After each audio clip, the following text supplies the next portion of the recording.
but the lived Yeah. experience, man, teaches us way more No, all than those things happen for a good reason, because yes. now I'm glad I went to the holistic nutrition and culinary arts school and the functional nutrition school, because now I really treat my health as a foundation to my everyday functioning. Like, I Yeah. need to make sure I cater to myself.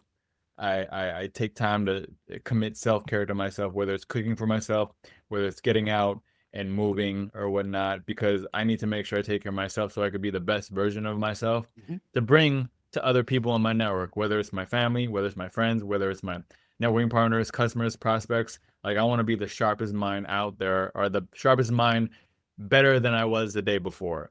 Yeah. And that mentality was created through the health journey that I went through as well, like when I was on my switch careers or whatnot. So now, yeah, I am into the technology field, but now I take really good care of myself to make sure I could be the most optimal functioning person I was on a daily basis, to provide the best service to my clients and customers, prospects, networking partners, friends, family. So yeah,